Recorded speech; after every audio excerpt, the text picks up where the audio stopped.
NIM 2323210121, Fakultas Tarbiyah dan Tadris, Prodi Pendidikan Agama Islam, Universitas Islam Negeri Fatmawati Soekarno Bengkulu.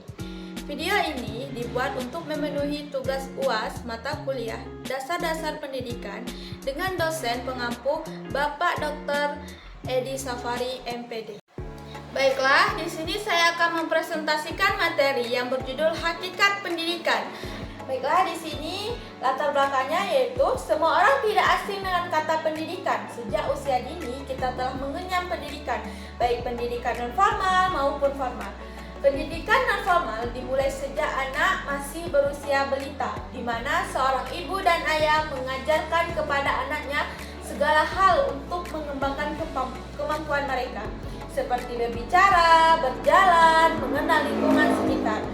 Pendidikan formal dimulai dari usia 4 tahun, di mana anak sudah mulai masuk taman bermain dan belajar tentang cara bersosialisasi dan pengendalian diri.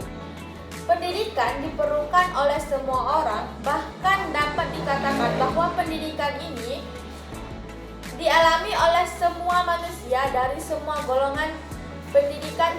Pendidikan ini tidak mengenal usia, tua dan muda melakukan proses pendidikan.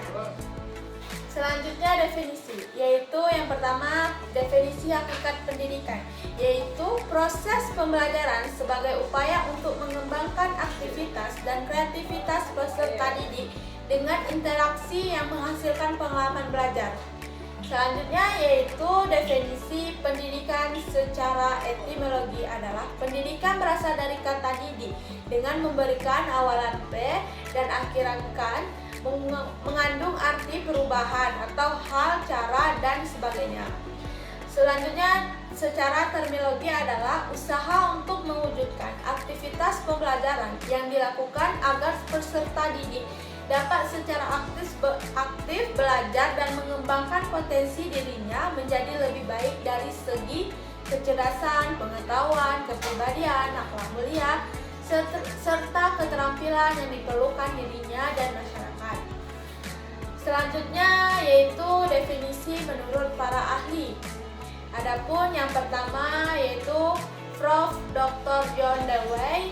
Menurutnya pendidikan adalah merupakan suatu proses pengalaman karena kehidupan merupakan pertumbuhan, maka pendidikan berarti membantu pertumbuhan batin manusia tanpa dibatasi oleh usia. Selanjutnya yaitu M.J. Lewet. Pendidikan merupakan upaya dalam membimbing manusia yang belum dewasa ke arah kedewasaan.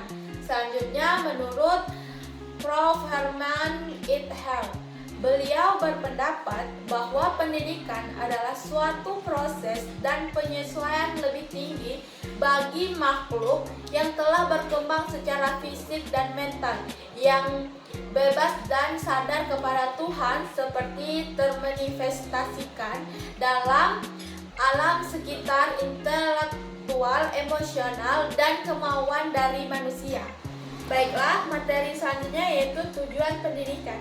Tujuan pendidikan adalah menciptakan seseorang yang berkualitas dan berkarakter sehingga memiliki pandangan yang luas ke depannya untuk mencapai suatu cita-cita yang diharapkan dan mampu beradaptasi secara cepat dan tepat di dalam berbagai lingkungan. Karena pendidikan itu sendiri memotivasikan diri kita untuk lebih baik dalam segala aspek kehidupan. Selanjutnya yaitu fungsi pendidikan. Fungsi pendidikan adalah mengembangkan kemampuan dan membentuk watak, kepribadian, serta peradaban yang bermartabat dalam hidup dan kehidupan, atau dengan kata lain, pendidikan berfungsi memanusiakan manusia agar menjadi manusia yang benar sesuai dengan norma yang dijadikan landasannya. Selanjutnya yaitu faktor-faktor pendidikan. Yang pertama yaitu pendidik. Pendidik adalah orang yang memikul bertanggung jawab untuk mendidik. Yang kedua yaitu orang tua. Orang tua adalah guru pertama dan utama anak-anaknya. Yang ketiga yaitu guru. Guru adalah individu yang memiliki kemampuan, kompetensi, kemampuan, dan otoritas. Yang ketiga yaitu anak. anak didik. Anak didik adalah sekelompok individu yang menjalankan kegiatan pendidikan atau setiap individu yang menerima pengaruh dari seseorang. Yang kelima yaitu tujuan. Tujuan adalah landasan yang menjadi fundamental atau prinsip dari segala kegiatan pendidikan. Yang keenam yaitu materi pendidikan. Materi pendidikan adalah bahan-bahan atau pengalaman-pengalaman belajar yang disusun menjadi suatu kurikulum. Yang ketujuh yaitu alat-alat pendidikan. Alat-alat pendidikan adalah langkah-langkah atau tindakan-tindakan guna menjaga kelangsungan pekerjaan pendidik. Yang kedelapan yaitu lingkungan pendidikan. Lingkungan pendidikan adalah suatu tempat dan situasi dan kondisi sosial budaya yang ada di mana pendidik berlangsung. Selanjutnya yaitu unsur-unsur pendidikan.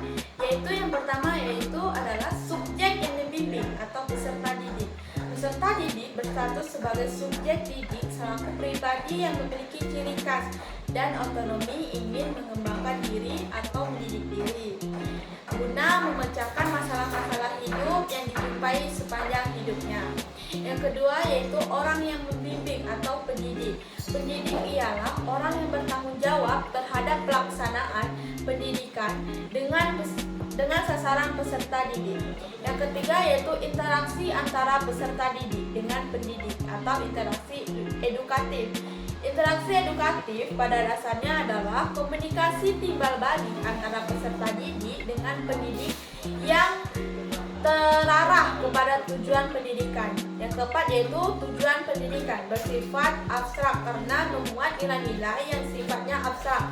Tujuan demikian bersifat umum, ideal dan kandungannya sangat luas sehingga sulit untuk dilaksanakan di dalam praktek. Sedangkan pendidikan harus berupa tindakan yang ditujukan kepada peserta didik dalam kondisi tertentu, tempat tertentu dan waktu tertentu dengan menggunakan alat tertentu.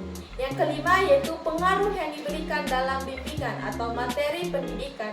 Dalam sistem pendidikan telah diramu dalam kurikulum yang akan disajikan sebagai sarana pencapaian tujuan. Yang keenam yaitu cara yang digunakan dalam bimbingan atau alat dan metode. Alat dan metode diartikan sebagai segala sesuatu yang dilakukan ataupun diadakan dengan sengaja untuk mencapai tujuan pendidikan. Yang ketujuh yaitu tempat peristiwa bimbingan berlangsung atau lingkungan pendidikan.